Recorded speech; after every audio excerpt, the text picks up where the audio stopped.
Just when you think you know what's going to happen. Behind curtain 6. Dear Shandy. Welcome back to another Dear Shandy Bachelor in Paradise recap, listeners. Hello, Andy. Hello. How are you today? We did it. We're here. Very excited. Episode 16. Oof. The finale, part 2. The end of an era. Right? Yeah. I mean, I don't even know I feel a great sense of relief, but I don't know if it's just because this season has been so long or if it was really that painful. Like, I don't know how I feel right now. I feel like the end of a very long and painful poop. That's so graphic, but I also know exactly what you mean. It's so specific. It's like the destination is all the sweeter because of what you've been through. Yeah. The relief is heightened by the pain that you experienced. I mean, do we need to say anything else? I think that's good. Let's get going. Yeah, I feel pretty good about that. Housekeeping, just happy Thanksgiving to everyone. Happy Thanksgiving. Yeah. What do you say? Gobble, gobble? I hate when people say that. Yeah. I don't like that. I feel bad for turkeys, I feel too. bad for turkeys, but I also don't like it because it's a universal catchphrase. Gobble, Don't tell me gobble? gobble, gobble. Just say, have a happy Thanksgiving. What are you doing? How is that a universal catchphrase? Gobble, gobble? That doesn't even mean anything. You're just making the animal sound of the thing you're going to eat. It's not great. Yeah, it's not a great one. Got a lot of issues with that. Okay, so overall thoughts on episode 16, aka the finale part 2. I was, it was entertaining. Mm-hmm. I felt like this episode was breakup porn. Yeah. You know what I mean? Yeah, in that way where you kind of get a sick thrill. Like, this sounds horrible. Like, I'm happy about the couples that are still together, but the ones that are broken up, where you thought they might break up, like, there's something, it's almost like you placed your bets correctly, and then I feel ashamed to admit that. But they're also, I agree with you, but they're also creating that discomfort. Yes. It's like, it is no different than gory horror movies, where you're like, I'm glad the thing that you're getting thrilled about is that you get to see that knowing that you're totally safe and happy and nothing's going wrong. Humans are awful. Yeah, they're awful. There's an id inside of us that's very bad. Yeah. And it comes out in certain things. Yeah. But luckily we were able to suppress it to the point where we're just going to see weird horror movies, most of us. But I think this is no different. I think people get off in a sick way on watching very uncomfortable and upsetting relationship fragments. I also want to mention that I missed this because last season, so season 7, there wasn't a reunion from what I recall. There was just sort of like credits at the end of whether or not the couples were still together, if they'd gotten back together, and then like photos and stuff. Sure. But I missed this. Like, I need a reunion at the end of Paradise. We need reunions. There's too many loose ends. Yes. There's not just one bachelor. There's 15 different bachelors and bachelorettes. It's so true, actually. This is way more necessary than an After the Final Rose. Like, how Way many couples more. are really going to happen in After the Final Rose? 100%. Yeah. We need this every time. So far, this is a glowing review. We called it breakup porn and something that is absolutely necessary. And a giant painful poop. Okay, so we pick up with this reunion and some all-star guests in the audience, including Kenny and Mari, who we've had on, Dear Shandy. Friends of the show. Fantastic love fest. Yep. Joe and Serena, who we hope to have one day. Yes. Gabby and Rachel, who I think it's funny, they're always presented as a set. They can't be separate. If they're separate, people are going to start talking. Yeah. And from the cast, we have Sally, Hunter, Jasenia, Kate, Ency, Eliza, Jill, Aaron, Lace, Justin, Jacob, Sierra, Kira, Romeo, Logan, Andrew, Genevieve, Shanae, and Rodney. The twins are missing, from what we can tell. Yeah. Florence is missing. That's not super surprising. Not surprising. She's going to come from Australia for this nonsense. Yeah. Wells is still there as bartender. Yeah, he's not doing much. Yeah. I said I feel like this was in his contract that Yeah. they would want him there, and then they just wanted to get their money's worth or something. Yeah, he was like playing, what do you call that? Candy Crush? Is that the game that people play? Yeah. We get yet another recap to serve as proof of how dramatic this season was. Not necessary. And now we address Romeo. Wells calls Romeo's expression in the zoom in when Kira was taking him off, or when he was leaving with Kira, he calls it the funniest thing that he's ever seen on Paradise. I think we both agree. Yeah. I mean, what other moment in this entire season did we laugh at as much as that? No, that was it. And the editor deserves credit for that. Yeah, because I don't think anyone thinks that Romeo intended for that to be funny. No, that was a real thing. He captured a real thing that a lot of people probably didn't notice. Yeah. So kudos. Kira and Romeo have to assure everyone that they are not only still together, but happy, that Romeo's not being held captive in this relationship. Let's put an end to this running joke. They're in a relationship. They're doing okay. Yeah. Let's stop with the jokes. It kind of made me cringe a bit just because I feel like, if anything, I find it a little insulting to Kira because like they knew each other before the show. It's not so far-fetched to imagine that they would be dating and happy. I agree. Now they talk split week. Shanae says that she thinks Logan was only trying to get back at her for going for James, and she claims that Logan had told her to keep her options open, and thus she was only doing what she was told when she went for James. Good old Shanae. Yeah. She's always like sidestepping the responsibility in any She really situation. does. Quite well. I mean, it's a talent, really. Yeah. Logan says he didn't want to be controlling or to tie her down, and actually he thought long and hard over whether or not to go for Kate during split week, and ultimately he and his friends decided Shanae wouldn't hesitate to do the same, and hey, they were right. Zinger of a comeback. Right? Yeah. I mean, he's right about this. Absolutely. I don't understand. Like, Shanae kind of acts like the Tyler thing never happened. She acted like that on the beach, and she's acting like that now again. Like without even referencing it at all. Yeah. It's not even like but. It's just like nothing. Like, I don't know what you're talking about. Yeah, We're not together now. That who's never Tyler? happened. Kate addresses the concerns about Logan now. She says the way what she said about Logan came across was out of pocket. I've never heard this expression. I always think of out of pocket as like I'm not available. Like I'll say really? that's like a work thing. Like I'm out of pocket for a few hours. I didn't know I didn't know. Maybe she's right. I trust that she's right. She seems fairly eloquent. Yeah. I mean, I trust that she's right too, which I guess is a compliment. Meaning like to her. I guess you like pulled something out of your pocket and like maybe something you didn't like you tried to pull your keys out, but like More came condom, like Viagra came out or something. Yeah, it's like you're reaching for a certain credit card and then condoms come out. Yeah. I think that's what it is. Nice, thanks. I think we're overthinking this probably, but she says she was just saying it to her girlfriends in private. She never meant for him to hear any of this. And it's an interesting defense because it's not really, it's obvious, as Logan says, that cameras were everywhere. They're mic'd. It's kind of like you knew he would see it at some point. Like, did you just forget? I don't know. I didn't really see how this was supposed to be a defense. No, it wasn't a defense. There was no defense. Yeah. But she's really confident in her no defense. Yeah. Which is a strategy some people use. And it often works. Yeah. Because people believe what they're told. Oh, it's so true. Yeah. It's so true. And there's some of that later, actually, in yeah. this reunion. Kate says ultimately he's not ready for the type of serious relationship she's looking for. And Logan is kind of like... And I just love how he did this. He says 4 years ago, he moved to California with nothing but his car. He was a scuba instructor. He walked dogs for money. And now, 4 years later, he has built an amazing career with nothing but a camera. Bravo. I mean, how can you take that away from someone, a 26-year-old guy? Like, how established can you expect someone to be at that age? And that just because he's not established doesn't mean he's not ready for relationship. You can say that you want someone richer, but that's different. It's extremely unfair and it's nasty. It was nasty. Yeah.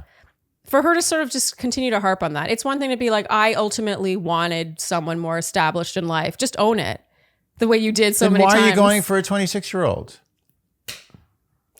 Logan tells Kate he wishes she did say all that to his face. It would have cleared up a lot and shown him who she was. And the audience cheers now, and we felt proud of our Logan. My boy. Yeah. Can we applaud boy. too? I mean, these are really great. And I don't want to even say comebacks. They were just him defending himself, telling his perspective. And quite frankly, I think you could also say that he was objectively correct about both situations with Shanae and with Kate. I mean, when has Logan not been correct? I mean, seriously. Is this our I told you so? Are we making this about us? I've been working in this I told you so for about 3 episodes I mean, now. I gotta say, because we've only been recapping since Katie's season of The Bachelorette. Yes. You are 2 for 2 in terms of defending a villain from a Bachelorette season who then went to Paradise for redemption. Mm-hmm. Do you feel proud of yourself? I feel very proud. There should be, I wish there was like an awards ceremony.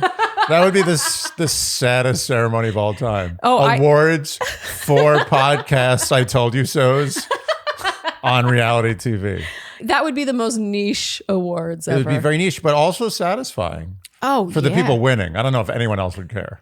Everyone else actually would not care. Everyone else would be annoyed. Yeah, they'd be like, that is so self-indulgent. No one would be happy except the person getting that award. Okay, so now things turn to Jill. She says split week broke her. She is like a penguin. She mates for life. Aww. And all eyes are on Jacob now. He says he thought she'd go explore during split week and figured he'd do the same. And then watching it back, he really regrets how things turned out. He walks over to Jill now and says he's open to a relationship with her.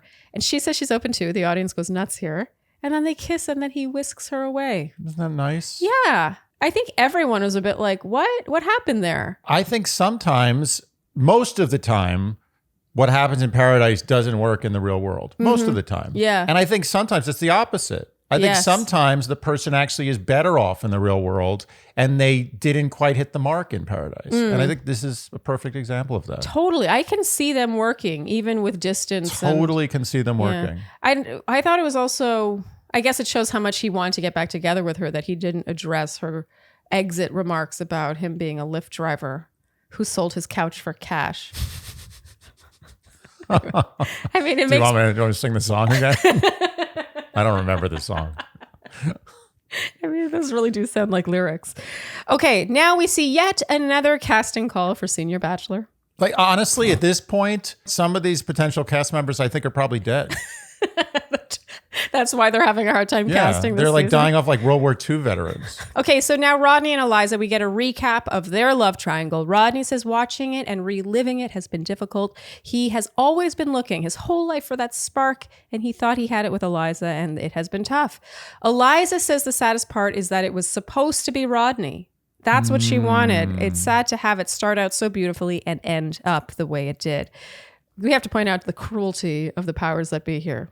I mean, because remember, the Victoria love triangle kind of fizzled out. She didn't go for Alex. She stayed with Johnny. Right. And so then they brought in Justin to seduce Eliza. Technically, Justin was long gone. It was just supposed to be Eliza and Rodney. He was just supposed to betray Lace. And then Had they not meddled, Eliza and Rodney would probably be happily ever after. I mean, who knows? I do maintain. I don't think so. I just said that was it sounded good. Yeah, we want to blame the powers that be, but I don't think Eliza... She just wants what she can't have now. She's just like that. I think she's a little immature in certain aspects of her relationship language. I think that Rodney, I don't think even from the very beginning, and everyone's done this. I know I've done this. Yeah. Where you're like, you're not that into somebody, and then maybe they like start dating somebody else, or they like peace out suddenly. Yeah. And you're like, oh, I really want them now. Yeah. I was wrong. All those nice times we had. And then you get them back and you're like, oh, well, maybe actually. you get them back. Yeah. Sometimes. And then you're like, oh. I would argue the harder it is to get them back, the more days you buy for the second time around. Like if they come back right away, then you're going to lose interest really quickly again. Yeah. But if you have to fight to get them back for a few months, then that buys you a couple months in that relationship take two. But no matter what, I don't think Eliza is, as you say, mature enough with her perception of relationships and dating to appreciate what Rodney has to offer. And that's not a diss on her because she's young. No, I agree. You know, like she just needs to date around some more and be able to acknowledge the value of what she has while she has it. And I can admit when I was her age, I didn't always do that. I agree. And I think that one of the real skills you develop in life as you get older is knowing when something is not worth pursuing. Yes. It's one of the most important skills. Was the fact that, sure, you could date, you could be in relationships your whole life. Be like, oh, look at that guy. He's so successful. He's always in relationships. No, he screwed up. He was in the relationships for too long. He didn't know when to cut ties. Yeah. Or another side of that is being able to acknowledge that what you have while you have it. You know, the old saying, you don't want to be part of a club that would accept you as a member. Being able to acknowledge that I'm happy in this club. I'm happy with this relationship. Yes. I don't need to see what else is out there. This is good. It's all about knowing what's right and wrong. And also that applies to players too. Oh, yeah. Guys who just want to sleep around. Yeah. The guys who are best at it are the ones who spot the person who's most suited to what they want immediately. The guys, those people. Yeah, the most playable, I guess. Yes. So Jesse brings it back to how Rodney had told Eliza to go on the date. Rodney says he had just been with Elise. He didn't want to be a hypocrite, which he said on the show and which we agreed with then Totally and agree still with. agree with now. Yep. Eliza somehow still holds to this. She says that she needed him to say not to go. And then Rodney says, even though I said I didn't want you to go, the audience cheered at this. Good for them. It was so satisfying. Yeah, good. I'm so glad they cheered. Yeah. The audience was cheering at the right times during this. I noticed. They've grown up. Eliza starts to cry and says she feels she made a mistake and that she's interested in pursuing things. And Rodney says she's an amazing person. He wants her to be happy. He'll never forget how he felt in those moments, though. He felt hurt and humiliated in front of everyone. He's finally getting better in his healing and coming back to life, and he wishes her nothing but the best. And the audience cheers again. That is how it's done. Yeah. Watch Rodney. That's how it's done. Yes, he wasn't cruel about it at all. No. It didn't feel like he derived any satisfaction from it. And there was no hesitation. He didn't think about it. He wasn't like, ooh, well, we're going to have Eliza back. No, he's just like, no. Yeah. No good. I got to move on for my own dignity at the very least. Yeah. And let me tell you something. What bothers me about people like Eliza, and I know she doesn't mean malice at all. She's just not good at this stuff. What bothers me, though, about people like her is that she would have accepted Rodney back and then broken his heart again. 100%. It's the short-sightedness. Yeah. It's the fact that she got herself in this situation in the first place. It shows such a short-sightedness of what will this look like 2, 3, 4 steps ahead down the road. Why did I get myself into this situation in the first place? You know what it is? It's always about the child versus the adult. You don't want to date a child. And a child can be a wonderful thing. There's nothing better than childhood wonder. Childlike wonder, yes. Childlike wonder, Yes. sorry. Thank you. Also childhood wonder, but not childhood relevant wonder to is the this. best, actually. Yeah. But I think it's great if I have like a friend who's 60 years old and I can act like a 12-year-old with once in a while. Yes. But when we're not acting like 12-year-olds in this way that we both want to, I want him to be a man. Yes. I want to have a friend who's a man. Yes. And it's the same thing with relationships. It's like you cannot date someone who is immature in everything. Absolutely. You want to date someone who's immature in the things where immaturity is fun. Absolutely. Very well put. And nothing, again, I want to reiterate, nothing against Eliza. I think her biggest problem is she just doesn't know what she wants, but she doesn't have fully formed relationship Experience. understanding. Yes, totally. Okay, so now we move to Genevieve and Aaron. We get yet another recap. Aaron says watching it back is tough because he mainly remembers the good things. They admit the last time... How convenient. It's a story of Aaron's life. It's like a drunken, horrible night. He wakes up, he's like, oh, that was great. That's a superpower. Yeah. They admit the last time they spoke was that last day on the beach. And Genevieve says she owns being emotionally reactive, but she reacted that way because of the things he said and the way he said them. But she's not putting it on him. Yeah. She basically apologizes, says she's not putting it on him. But, just so you know, I reacted this. I actually thought she was very generous in how she did this. Very generous. And Aaron, for his part, says he was prideful, arrogant. He apologizes for not being better. So it's pretty much just an apology train. It's an apology circle jerk. Okay. Yeah. But I mean, it felt kind of nice, honestly. We were blown away by how drama-free this was. We agreed she let him off too easy. That's her language, though. I think she's very forgiving. Aaron did apologize, and good for him. He did a good job. He actually focused on the actual things that he did wrong, which I thought was great. But he didn't deserve that much grace from her. I agree. It does feel like she gives a lot in order for him to do what he should have been able to do on his own. And I do feel like his apology became more effusive as a result of her getting on her knees first. You took the words out of my mouth. I question whether or not Aaron would have been so apologetic and owned his own behaviors and mistakes as much had she not led with that. And that's fine right now. Like in this, in this microcosm, it's like, okay, one of you waves the white flag first, the other one, follows suit. But there will be times in a relationship, and that's why I guess we're all glad they're not together anymore, where you're really in the right. And you need the other person to be able to own their mistakes first. Yeah, you don't have to be a dick about it. Or at all. Like, if sometimes not first, maybe they're the ones that did it wrong. I can actually see that happening a lot in Aaron's romantic future, where he really should just apologize without first being apologized to. Right. She should accept nothing less than an unconditional apology. But I will admit that just in the sea of all these breakups, and there was a lot of conflict in this finale. As much as I felt she went too easy on him, I found this breakup to be a bit of a palate cleanser. Oh, yeah. It was kind of feel good. It was nice. Yeah. It was really nice to see. I was happy. Rocket money, rocket money, rocket money to save you money. Good rhyme, Andy. It's horrible. You rhymed money with money.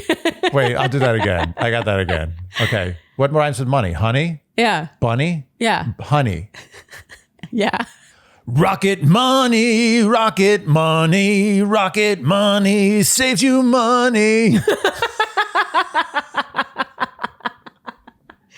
Okay, but for real, regardless of the quality of your on-the-spot jingle, Andy, Yeah, that was Rocket terrible. Money really does save you money. And the reason why we think this deserves a lot of fanfare in the form of an on-the-spot jingle is because how many companies online really have your best interests at heart? And how many of us are subscribed to things we don't even remember we're paying for? Yes. And Rocket Money, formerly known as Truebill, helps you see the things that you're paying for that you didn't know about. Yeah, it helps identify those recurring payments and asks you, and you can cancel those with one tap through Rocket Money.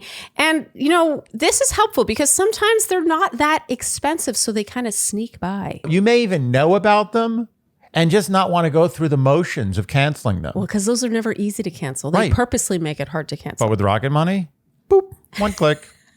And by the way, I have some disturbing stats for you. 80% of Americans have subscriptions that they've forgotten about. And most Americans think that they spend around $80 a month on subscriptions when that number is closer to 200. Ouch.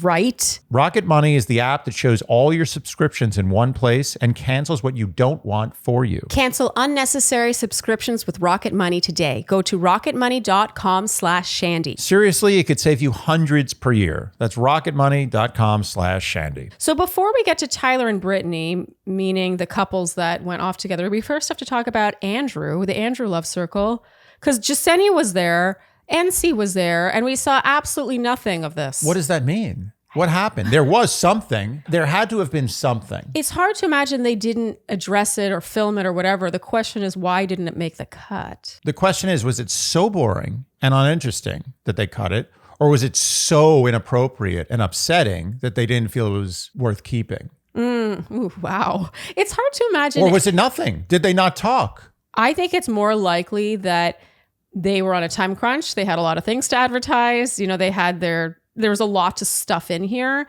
And it's more likely than not that it was so uneventful that they were just like, okay, we'll scrap Oh, that. interesting. What I found so curious about this reunion as compared to past reunion episodes I've seen a few, You have? is that somewhere close to half the cast members invited onto this reunion didn't say anything. Yeah, it's true. We didn't see them say anything. Yeah, but a tree that falls in the forest that you don't see. Yeah, anyway. Smooth, Andy. Let's take that back to the woodshed. But the point is that Lace, Andrew, NC, Sally, Jasenia, Yeah.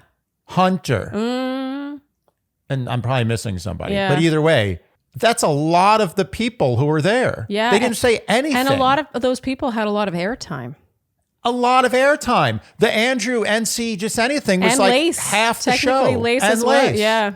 Nothing, not one word, barely. Lace got a few like expressions. I think she was like sort of itching something. And Andrew like was concurring in profile with Logan, but that was it. Yeah, no, it was conspicuous. Okay, so that brings us to Tyler and Brittany. I suppose they wanted to spend more time on the couples that actually left together. Tyler, however, comes out alone. He reveals that he and Brittany are no longer together, and he questions if the whole thing was real. And now we get another recap. Oh dear. We were like, no. I could have done with fewer recaps and more of hearing from every single little triangle Yeah, or me too. love story, whatever. Me too. Tyler says Brittany came to New Jersey. He went to Chicago. Everything was perfect. Brittany then went to London and Italy, and then she FaceTimed him from Italy saying they were two different people with two different lives. Basically broke up with him, but the heartbreaking part was that on that same day, he got dumped by Rachel on national television. It's like a horror movie. It is. It's like a fight. Like every day of every year, somebody gets broken up with. It's called like breakup day. Breakup day. The guy's like, she's like, oh, we're having such a great time. I love you so much. She's like, no, don't fall in love with me. Please don't. On August 15th, this is all going to be over. He's like, what are you talking about? We're having such a nice time. He's like, trust me. Then August 15th, rolls around, look, see, condom wrapper. Oh. Over. Oh. Horror movie. Yeah, that's a reference to... You were thinking of that because of the White Lotus episode we just saw. Oh, yeah. Okay, we feel really bad for him. We have to get that out of the way because I know we make a lot of fun of Tyler here, but no one deserves this. No one. No one deserves for that to happen on the same day they're broken up with on national television. I'm not saying that Brittany knew that. Yeah. So Brittany comes out now, and I think what happens here is one of the strangest conversations we've ever seen in any kind of post-show reunion, live, whatever special. Brittany says she just stopped feeling confident in them, and she just stopped feeling that way. And she reveals that she asked for a break, and then 2 hours later, he was Snapchatting her, DMing her, and FaceTiming her, and she was frustrated. She says, quote, it was too much. I have mixed feelings on this because... She says 2 hours later, he was Snapchatting her, then he DM'd her, then he FaceTimed her later that day. For me, I think that specificity really matters here. Like, did he really Snapchat her 2 hours after she asked for a break? And also, is her version, I asked for a break, and maybe what he heard is, I need some space or something that's more like nebulous. It's just like, this is kind of like he said, she said situation. I can picture Tyler being kind of like, Yeah. I don't want to say needy in a relationship, but very like involved. And if you're not into that, I can see you wanting to pull away. And then the more you pull away, the more he's like, but wait, what's happening? Let's check in with each other, that kind of thing. Let's talk about it. You know what I feel like happened here? And this happens, but like I think that she suddenly realized in the real world, for whatever reason, there could have been a multitude of reasons. Yeah. We could all list what we think, but we don't need to talk about it. She was just like, I'm not into this. Yeah. And then once you're not into it, then the person starts becoming annoying. Oh, yeah. And then if you say, I want a break, and they immediately start reaching out to you. Because they're desperate. They don't want to lose you. They're anxious. Then you steal yourself. You have to become a dick to prevent them from reaching out. And then that makes them reach out more. Then it becomes this vicious cycle of where you keep becoming more of a dick and they keep becoming more needy. Not to make it about attachment styles, which is so like in to talk about. Yeah. But based on this conversation, what we saw, and I'm not going to presume that I know anything about what happened in the relationship, because I truly believe the only people who really know are the two people who were in it. But based on what we saw, it would suggest that Tyler is anxiously attached. Yes. And Brittany is avoidantly attached. There you go. Just at a glance, but I'm no expert, but that's how it would seem. It just seems like they're not really well matched in that way. And I honestly feel like I can't vilify anyone here. I know, same. Yeah. I think one very telling thing that Tyler said was that people you care about, you reach out to see how they're doing. Mm-hmm. And that's not what you do in a breakup. Unfortunately, that's not what you do. It's the thing you shouldn't do. You don't reach out to see how someone's doing in a breakup because they will take that as an entree to continuing the relationship. Oh, that's a good point. Yeah. Because on the surface, you can be like, yeah, if she cared about him, she would reach out. But what she was trying to send was the signal that she wasn't into him in that way. To be perfectly honest, if she really cared about him, she wouldn't reach out. That's the really messed up thing about relationships. To let him get over it So sooner. maybe Brittany is so fed up with him not allowing this to take its natural course that her only gear right now with him is anger, is disdain. Yeah, she's forced to be the dick. I have been forced to be the dick in a breakup before. Yeah, I know. I mean, everyone's been forced to be the dick. Yeah, you've It's not definitely been fun. forced to be a dick. It's not fun. I guess this is our way of saying that we're neither Team Brittany or Team Tyler here. It just seems like they weren't well suited I to feel each bad. other. I feel bad for Tyler. I really do. But I also can't really come at Brittany because I feel like she could have been a little warmer on TV. Yeah, just she a little bit. come off super Could have taken warm. the temperature up just a few degrees. But, I kind of know probably where she is, where her headspace is. Okay, there's a little bit more here. He says he hadn't heard from her. He says when you love someone, you check up on them. I guess what happened was her mom sent him something on Instagram, so then he reached out to Brittany. It would seem he took that as an excuse to reach out to her. I have a feeling that the bigger fight was between Brittany and her mom. What were you doing sending him Mom! that? And somehow that's that's it. It ends very unsatisfyingly. And we agreed, though, Andy, that she seemed repulsed by him by the end of this. Like she was done. That was it? Okay. On to greener pastures. Michael and Danielle come out. Cleanse the palate. Okay, so Michael and Danielle are hand in hand as they emerge. They reveal life has been wonderful. Michael says meeting Danielle has changed his life. Wow. Jesse brings things back to Sierra.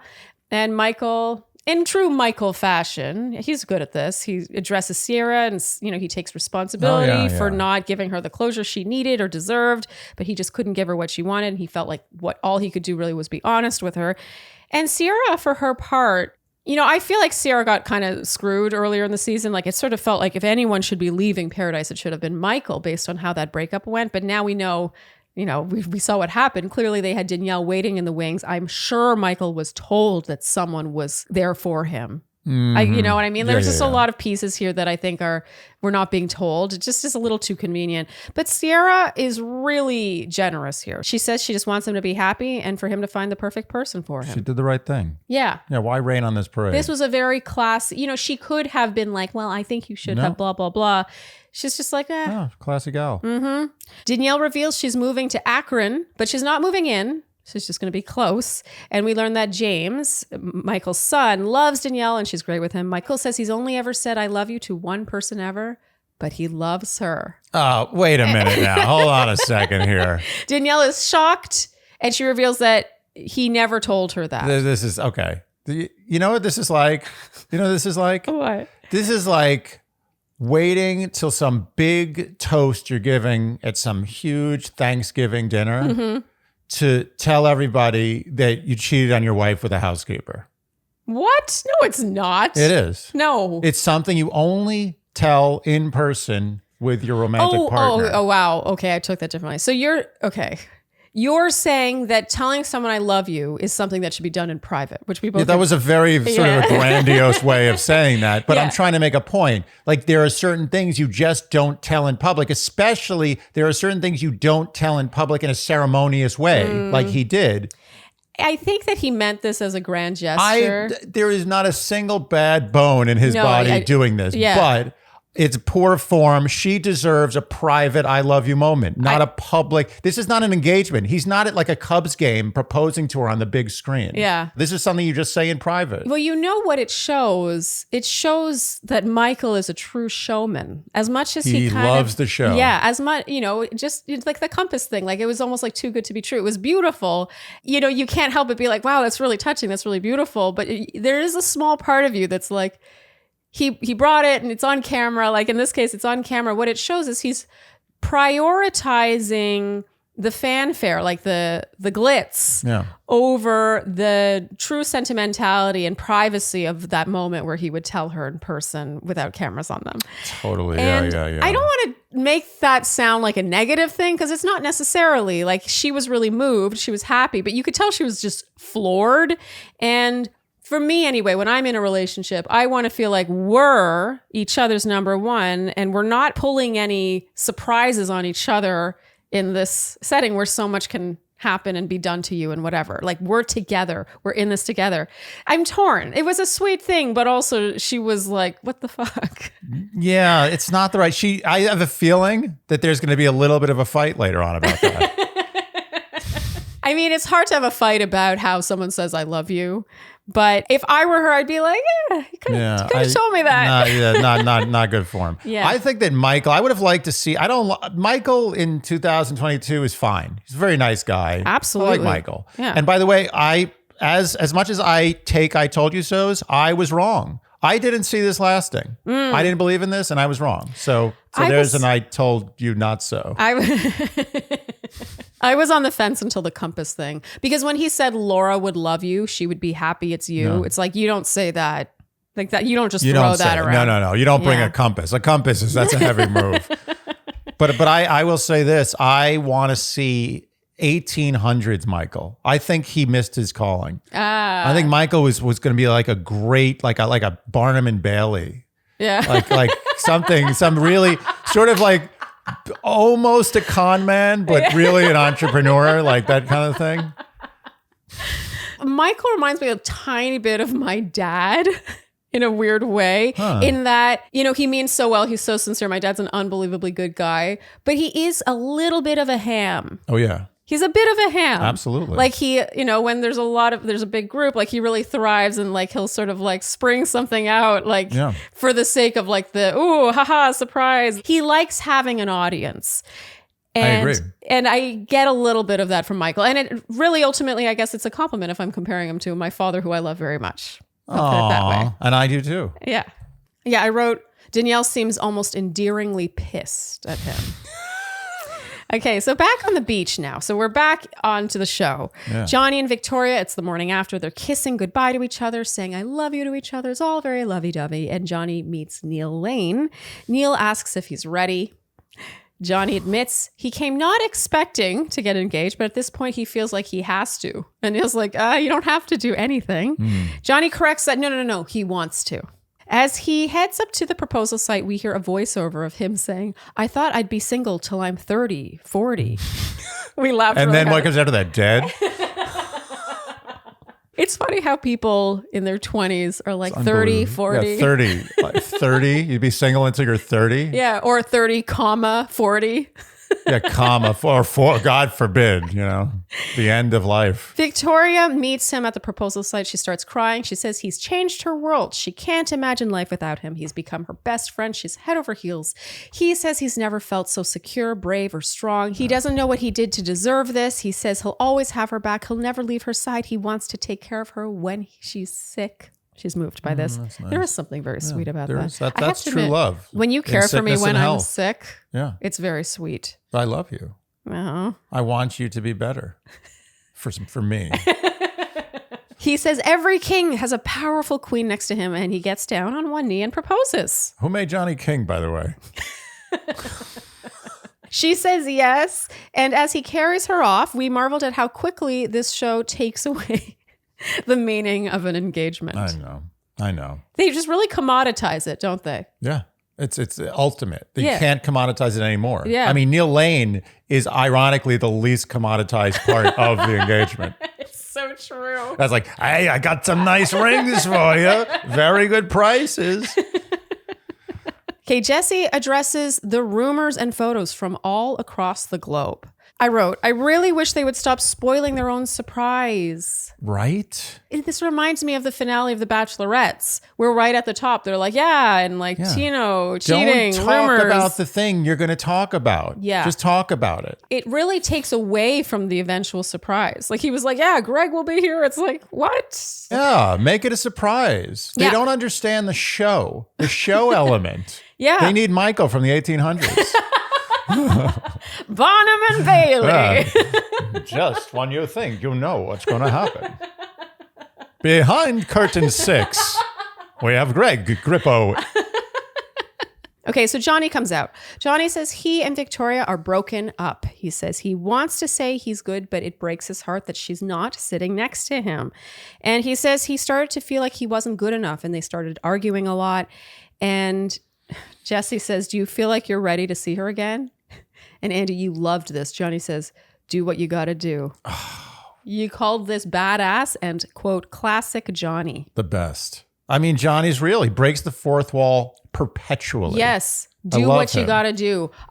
There was nothing about his face that was like, yes, I'm ready. I'm ready to do this. I've got this. He was just like, do what you got to do. It was amazing. The amazing thing about Johnny, which is very rare and what makes him such good TV, is he's all ego and no ego at the same time. Oh my God, that is so well put. Because he really is no ego. No, he's in front of a camera and he's not doing anything differently than he would do in real life. Yes, totally. But there is ego there, but it's more in this, like he's preserving what he's got kind of way.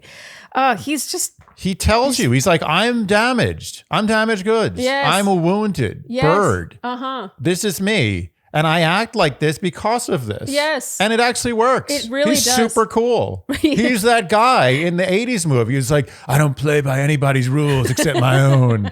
But you like him. Yeah. Even though it's lame to say that. No one says that.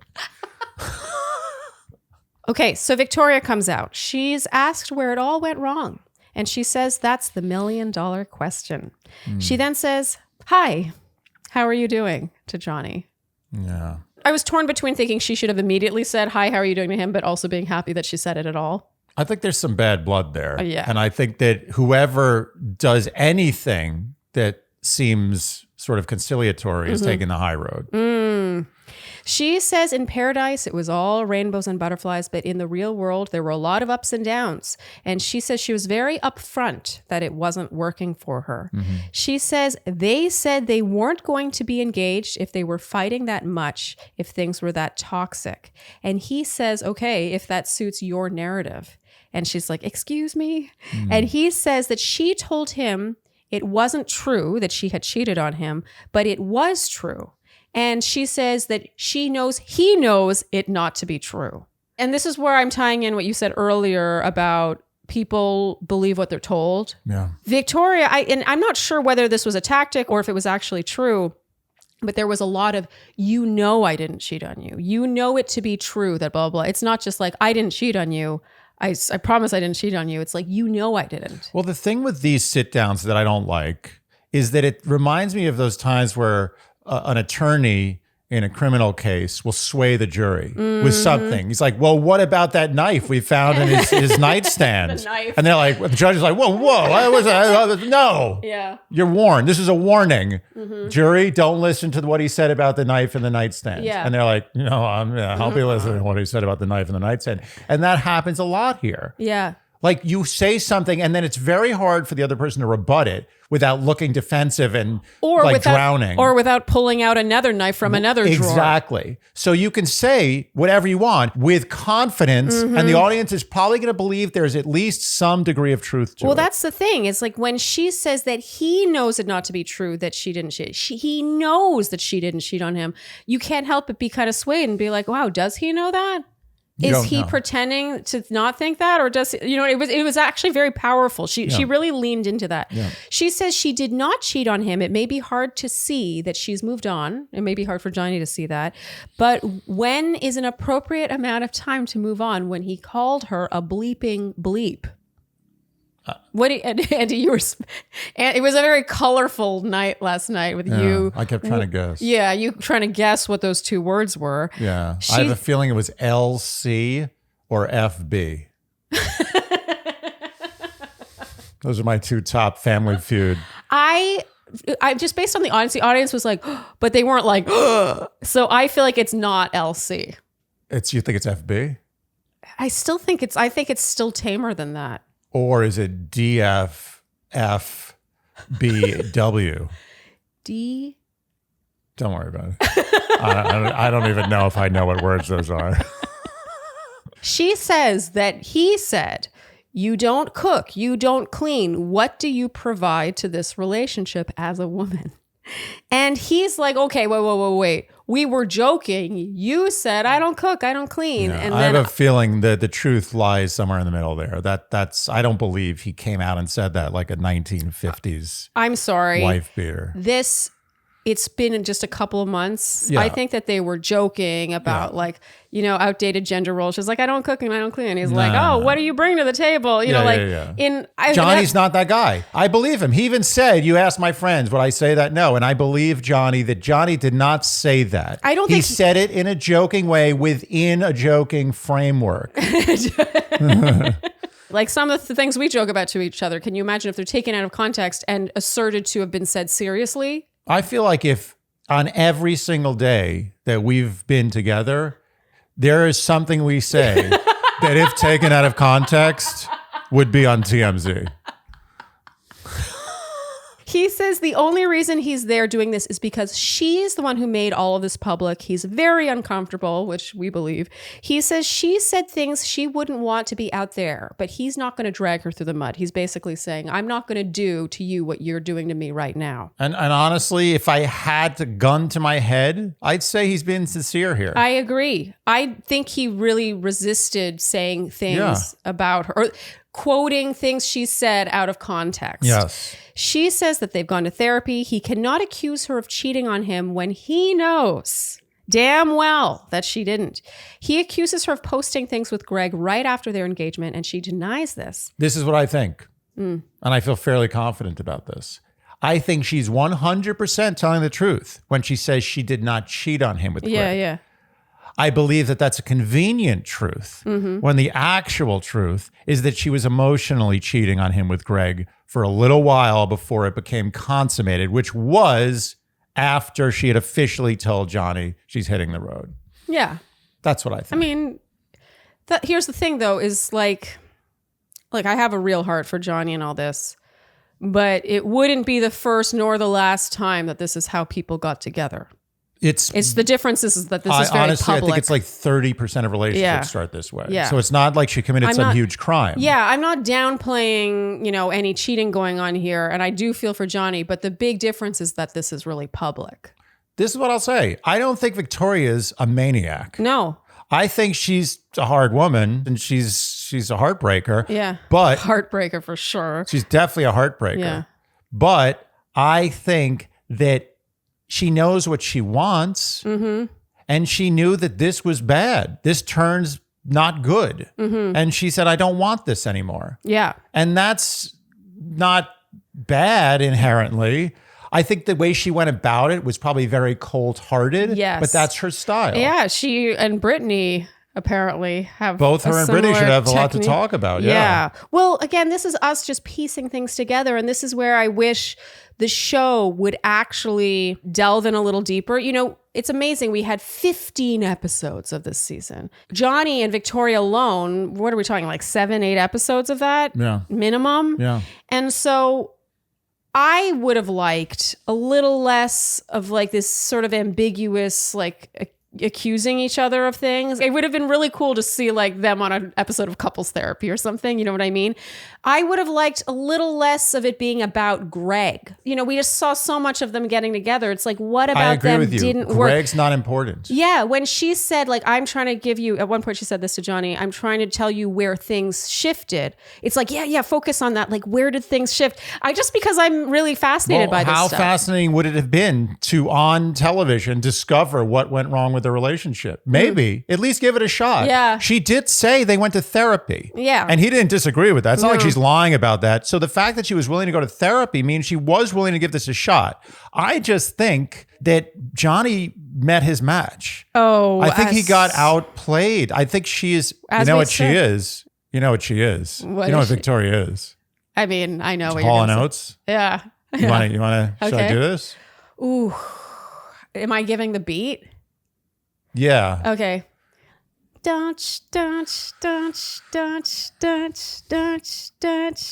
She only comes out at night. The lean and hungry type. Nothing is new. I've seen her here before. Watching and waiting. Oh, she's sitting with you, but her eyes are on the door. Oh, here she comes. Watch out, boy, she'll chew you up. Oh, here she comes. She's a man eater. Victoria's a man eater. She is. I mean, that was shockingly hard. Yeah, you were struggling with that. I didn't feel very supported. I was hoping for more. Because I wasn't sure if I should be trying to harmonize, but then the cymbals kept coming in, so it would get me off my page. Yeah, That really threw me off. I think you're not realizing this is a 70s genre. This is a disco. This is a disco beat. So we think Victoria is a man. We got to say, we thought that the player had met his match, and we multiple times, not to make this about us, but multiple times we were like, oh, she's outplaying him. Outplaying him at every turn.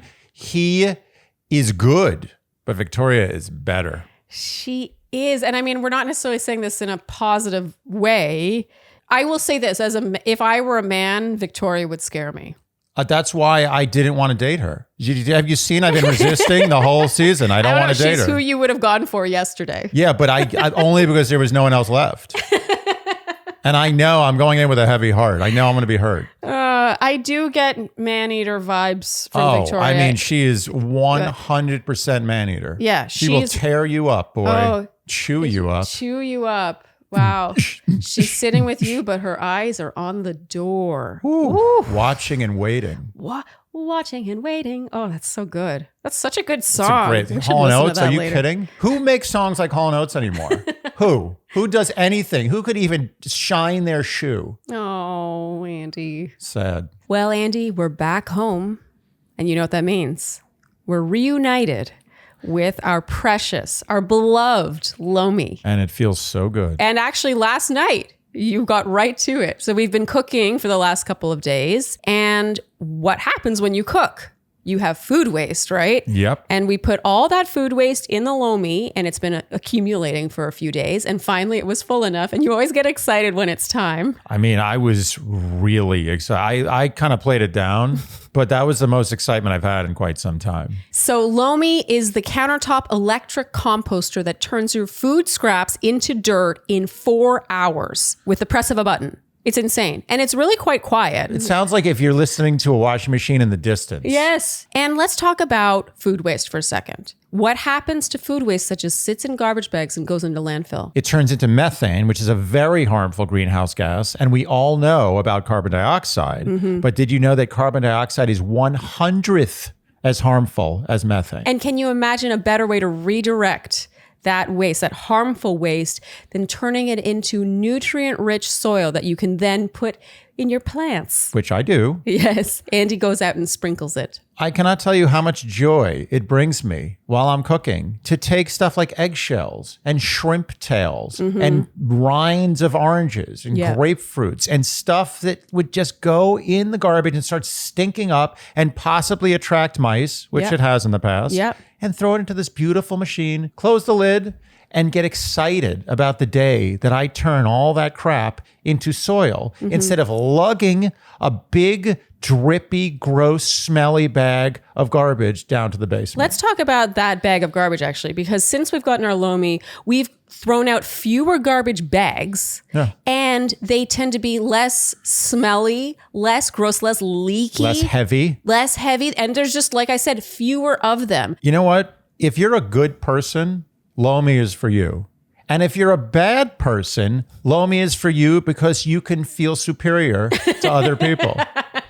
And I really do think that for the right person, whether they're a good person or a bad person, this is an unbelievable gift. Oh, this is the kind of gift you give someone who you want to be indebted to you. So if you want to start making a positive environmental impact or just make post-dinner cleanup that much easier, Lomi is for you. Head to Lomi.com/Shandy and use promo code Shandy to get $50 off your Lomi. That's $50 off when you head to Lomi.com, LOMI.com/Shandy, and enter promo code Shandy at checkout. Food waste is gross. Lomi is your solution. With the holidays just around the corner, Lomi will make the perfect gift for someone on your shopping list. So she denies posting things with Greg right after their engagement. And he says ultimately, if she cared about him, he would have gotten at least a sorry or a, hey, there's a lot of stuff about to come out and I'm in a full-blown relationship with a guy I told you I wasn't into. I think there's probably some truth to this. Yeah. I can picture Victoria in a conversation being like, oh yeah, that Greg guy, like, yeah, no, I'm not into him. Can I tell you the honest truth? I think both of everything that they're saying is correct. Yeah. Everything they're saying is not a lie. Oh, and I'm not coming after Victoria when I say this. The reason I'm saying it is because I've done it before. Yeah, everyone has. You've done it before too, I'm sure. Yes. Yes. They're both right. Yeah. It's just coming at it from a different perspective. Yes. Jessie asks if she's dating Greg. And she says yes, but she denies the rumors that it began while she was still engaged to Johnny. And Johnny says he considers talking to someone when they're still working on their issues, cheating, or at the very least, emotional cheating. And he says he wishes her all the best in life and he needs to step back and work on rebuilding himself. And he leaves and we wanted to give him a hug. I really wanted to give Johnny a hug. Yeah, really bad. As we said, I think yesterday or last week or wherever, they're both advanced level daters. It feels like. Well, it's like watching LeBron and like Michael Jordan do one-on-one. What does that mean? It's like so you know what I realize as I get older, I start saying old man things. Like there's no way of escaping it. I don't know why it happens. Yeah. Why does that happen? I put the in front of things that shouldn't have the. I just hear it. I was like, how did that happen? I didn't mean to say that. Oh. Getting old. But anyway, it's like watching two greats play a game that they're both at the top of their level at, and it's someone has to win. There's always someone better. Yeah. No one's the best. There's always someone better than you. Yeah. Well, and the difference is it feels like it's a lot harder for Johnny to fall for someone. Like he's a lot more guarded. Yes. While she has the invincibility of being an unbelievably good player. Yes. And so she's usually the one calling the shots. And so it felt like his ability to recover from this, like it feels like he's extremely damaged by this, well, which isn't it's fun not to fun. watch. This is not cool. I think I'm actually worried about Johnny. Yeah. More so than I've been worried about almost anyone else. More so than I was worried about Lace. Yeah, like more so than I'm like worried about Tyler, who I think will fall in love with someone next week. That's the difference. Tyler's going to be fine. Tyler falls in love easily, so Yes. his heartbreak just breaks my heart a little less. And I also feel like Tyler's been broken up with many times.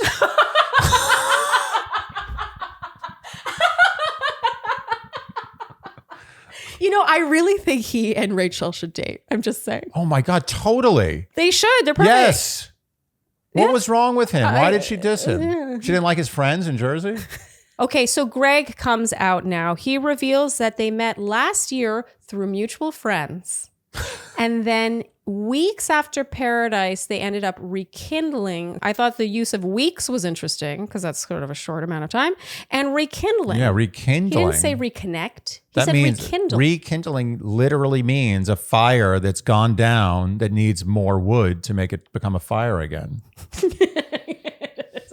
And I'm holding him to his words. He says that he asked her for a drink in Rome because they couldn't do it in the US. Funny. Oh, wait, you find that really funny? Like, I can only have a drink with you in Rome. It's not possible logistically. Okay, I want to get out of the way before we dive into this part that we have met and hung out with Greg. This is the problem. Yeah, okay? it becomes tough to recap Yeah. when you know some of these people I like Johnny. from what you've seen. I really do. I have never met Johnny. Yeah. And I feel that Victoria has a lot to offer and there's unknowns. I cannot fully judge Victoria as Yeah. much as I want to. And I know a lot of people are, Yeah. but I've met Greg. Yeah. And as much as I maligned Greg, Yeah. and I did, Oh, we I both maligned did. Greg and Greg knows I maligned him. Yeah. But I met him in person and I have nothing but good things to say about that guy. Yeah. And also how he handled even that. Yes. Because we discussed it. And instead of him, and I think the context was, I was like, I feel a little bad. Like we really came at you. I hope it wasn't too much. He was so gracious. No, if anything, he was like, you were right. I said acted we were like, right. Yeah, he. That's why we like him. No, it was really his ability to take ownership and Yeah. not be like, I accept your apology, which by the way is how, and I've been in this business for a long time, how like 90% of people act. Yes. Like they can't take it. And so the fact that he not only was able to take it, but was able to be like, yeah, I've reflected and like I really behaved poorly. Here you go. It wasn't my finest moment. I think it says a lot about a person. And so I'm getting this out of the way as a sort of disclaimer that we will do our best to be objective in this. But I think we would be lying if we were like, yeah, we have no special feelings towards a person that we know and like. I looked deep into Greg Grippo's eyes and I saw a good man. That's what George Bush said about Putin, by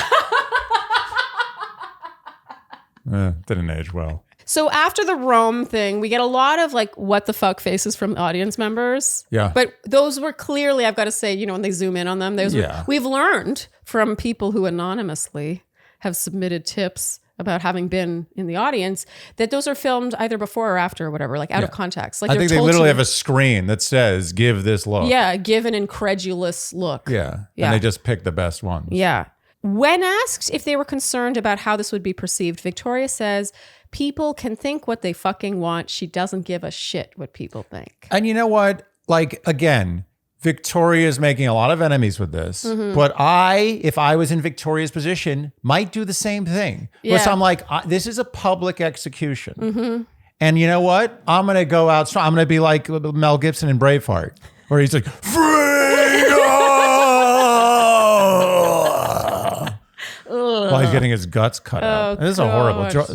Hung, drawn, and quartering. They used to do that. The British Empire, like very successful, but holy shit, they did some bad stuff. Anyway, my point is that was her freedom moment. Yeah. She was like, you know what? I know what you're doing to me. Yeah. You're trying everything you want to do to make me look bad. And I know this looks bad on the surface. And I know you've orchestrated this to look bad. And you know what? Go fuck yourself. And I respect that. That's the thing is part of me, because it's so unlike, like Victoria, there's an element to Victoria that I don't possess and that I wish I possessed. Like when she told Tyler to shut up. Oh How my amazing God, was that? I loved that moment. And I get that Tyler was trying to defend Johnny, his friend. But it wasn't his business. It wasn't his business. And she was like, I'm not talking to you. Mind your business. It was so... Without breaking, no wavering in her voice. No She's wavering. She pure didn't confidence. stumble. You gotta love, if you're gonna hate her, you gotta love to hate her. You can't just hate Victoria. Yeah. You gotta love to hate her at the very least. You know, I think that I admire a part of her, the part that I don't have, that has the balls. Confidence. And the confidence. And she truly doesn't care if No, people doesn't have an care. issue with this. And you touched on it being a public execution. We have to talk about this for a second, because this edit was not doing them any favors. They took the worst parts of this by far. So they show Greg being like, oh yeah, we rekindled things. And then, oh yeah, we had to go to Rome for a drink because we couldn't do it here. And then they show Victoria saying that she doesn't give a fuck what people think. They can think what they want. And then they show off their matching Chow tattoos. Yeah, they did everything. Trust me, they milked this. This Yeah. was a 30-minute interview. Yeah. And they took the worst 2 minutes. Yeah. And Greg, in passing, he might not have even been talking about them. He might have been talking about something else. He says, in passing, it's not a great look, but Yeah. two things come to mind. The first is they really wanted to make them look bad, and they did that with this edit. And it was actually not even really hidden. Like if you really, it was just the greatest hits of their least flattering moments. But the other thing too is there was an overwhelming sense that Greg didn't want to be there. And there's no question he didn't want to be there. Yeah, and it got me thinking, what was he promised, or what was he paid, or what was she convinced to convince him to come on? It just felt like kind of out of place that I think he it was there. a combo of money and promises that it wouldn't be too rough. Yeah, I just don't picture him getting paid money. I don't know. Really? I don't know. Why would he do that? There's no win for him. How is he gonna win in that situation? I can see her being convinced that him being there will add credibility to her story or make her look better, maybe or support her. You know what? Maybe she told him, Yeah. you got to come on. You can't leave me hanging here. Yeah, something like that. And he said, okay, because of her. Yeah, that's the most likely. You're right. Yeah. That's it. Yeah. Yeah, maybe he didn't get Which paid at all. actually, in a weird roundabout way, supports the fact that they're actually a good couple. I was about to say that, but I didn't want to be the one to say that. I let you say that. For what it's worth, I actually like it when villains get together. Yeah. All right. Have we said everything we want to say about this? I think without knowing fact of what happened behind the scenes, it's very irresponsible to Cast judgment. sit in a camp. Mm-hmm. I think that they all have redeeming qualities and they all have problems. Yeah. And actually, I think what we were saying, I swear we'll move on shortly, but I think what we were saying earlier about Tyler and Brittany, about, on the surface, she seemed cold and he seemed heartbroken. But if you dig a little deeper to maybe, like if he were clingy, if he does have an anxious attachment style, and if she has an avoidant attachment style and starts to feel like it's cloying, what does that look like? How do you try to send the signal that you're not interested anymore? Are you forced to be cold? Are you forced to sort of turn off the switch? There's just so many little subtleties. As Pat Benatar said, love is a battlefield. And I don't mean that in a cheesy way. It's very poignant. Mm-hmm. Love is not all roses and butterflies and bunnies and little baby deers. Baby gorillas, baby elephants. What else can we throw in there? Baby chipmunks. Have you ever seen a baby chipmunk? Like a not fully grown chipmunk? Oh my God. Chipmunks are underrated in terms of cuteness. The most underrated animal Andy on and Earth. I will walk through Central Park and stop to look at every chipmunk, and everyone else just walks past the chipmunks. Like, they don't find chipmunks that cute, and I do not understand. Have you ever seen a chipmunk standing on its hind legs eating something? It's ridiculous. There's nothing cuter. You can't get cuter. It's just different. Yeah. It's different. Okay, so in conclusion, I touched on it earlier, but I wish this had actually been less about Greg and more about like the minute details of the ins and outs of their relationship, just because I get off on that It's stuff. Bip. Yeah, I know, right? What am I thinking looking for that here? Okay, next we get Brandon and Serene. It's the morning after. This is back on the beach. I wrote I named my favorite ice cream flavor. I said it's all ooey gooey butter cake between them. I mean, it is, right? If a relationship could be ooey gooey butter cake, is it not this? It's exactly that. They make out in bed, eat breakfast, kiss on the balcony, and we get a shot of a ring. They don't even show him talking to Neil Lane. It's such a foregone conclusion that he's proposing. She meets him at the proposal site, and he immediately starts crying. She says she's always yearned for a life-changing love, yet he puts that love to shame with his love. Their hearts are cut from the same cloth. She calls him her missing piece, her soulmate. She'll never take it for granted. He says she's an everlasting spark that has hit him. His happily ever after could never have started without her. And he says it starts with him making her his forever. Hallmark's literally like, get it all down. Are you listening? Get it down. We've got 50 cards here. He gets down on one knee and proposes. She says yes, they make out, and the crowd goes wild. Lots and lots of making out and cheering. And now Jesse arrives at the proposal site, congratulates them, and tells Serene that Brandon's been saying, quote, I'd marry her today if I could. It's such a dick move to call him on that. I know. Not right. It's like, I would die for you. Well, we have an opportunity. Here's an executioner. Put your money where your mouth is.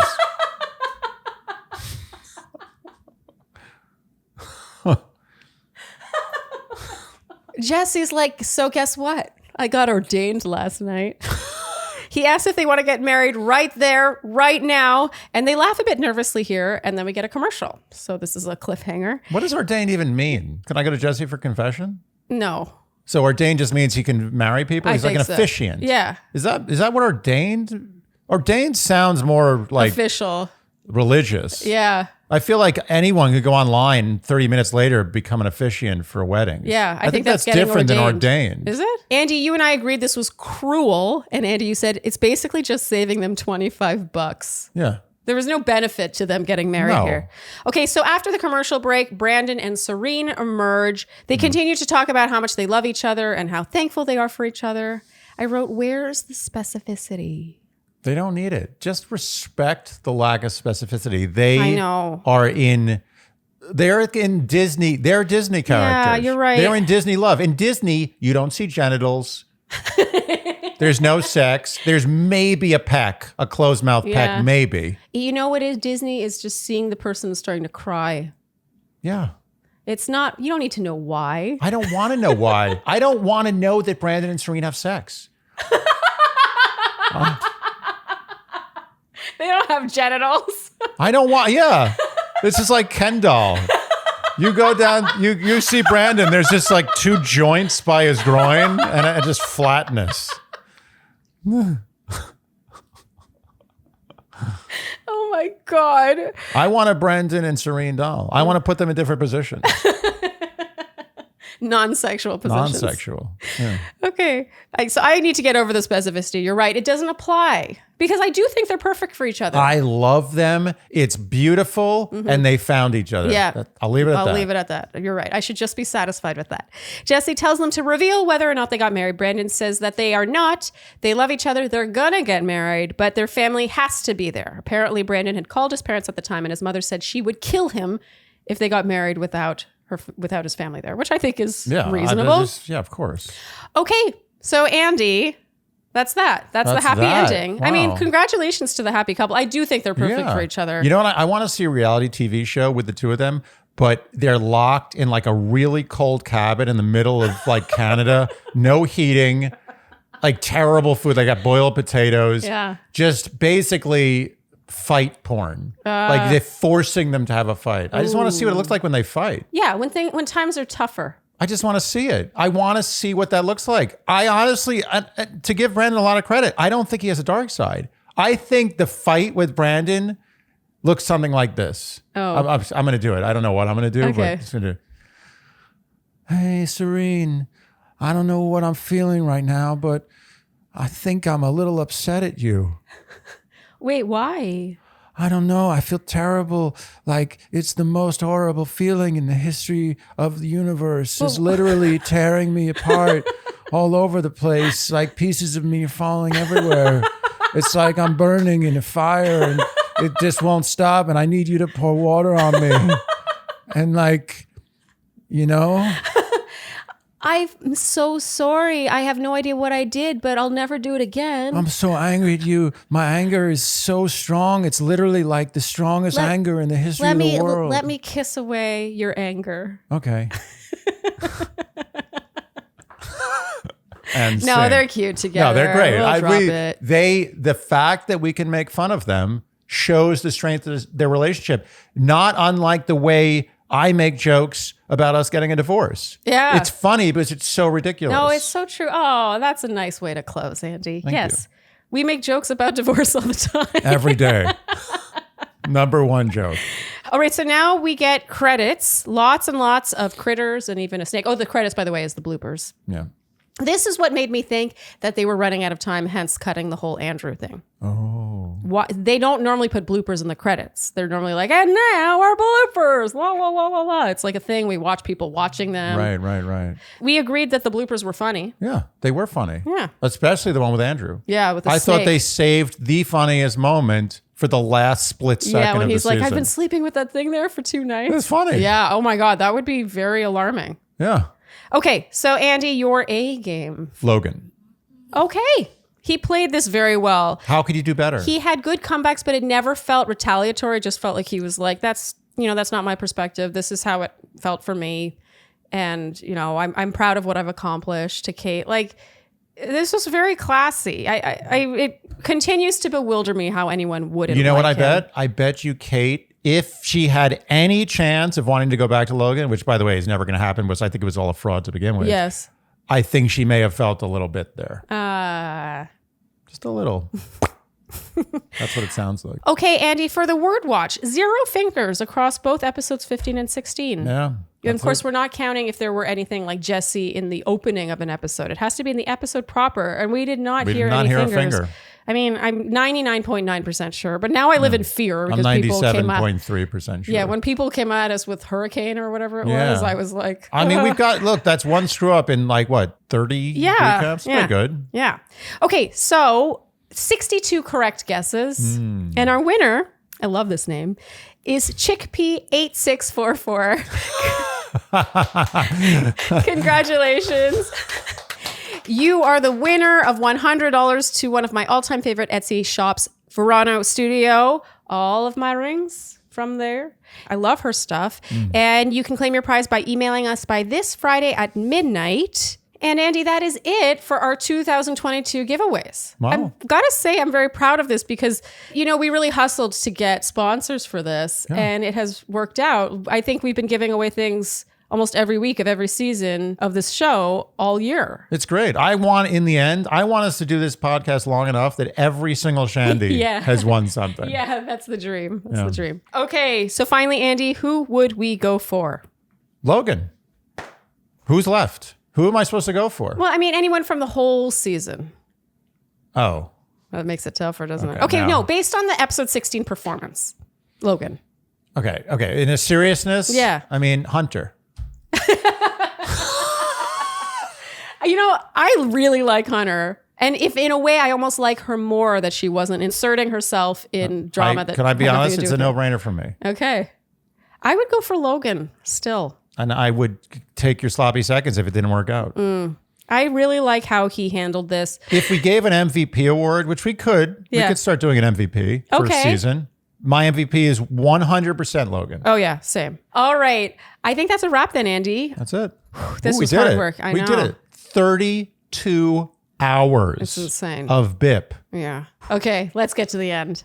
If you enjoyed what you heard today and all season long, you know what we will ask of you, and that is to like, subscribe. Seriously, right there. It's that little red button. Please subscribe. Yeah. That helps us. Yeah, It just helps you us. hitting that button helps us so much. Yeah. It just helps increase our visibility and helps us grow. And leave us Apple and Spotify That podcast really ratings helps and too, reviews. a Yes, lot. massive. Tell your friends. Follow us on Instagram and TikTok.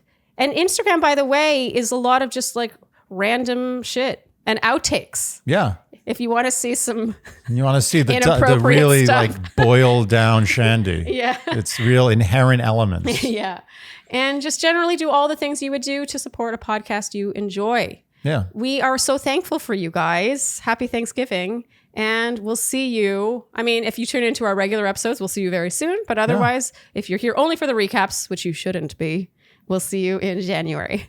Thank you so much for tuning in. And we'll see you next time on Dear Shandy. Bye-bye.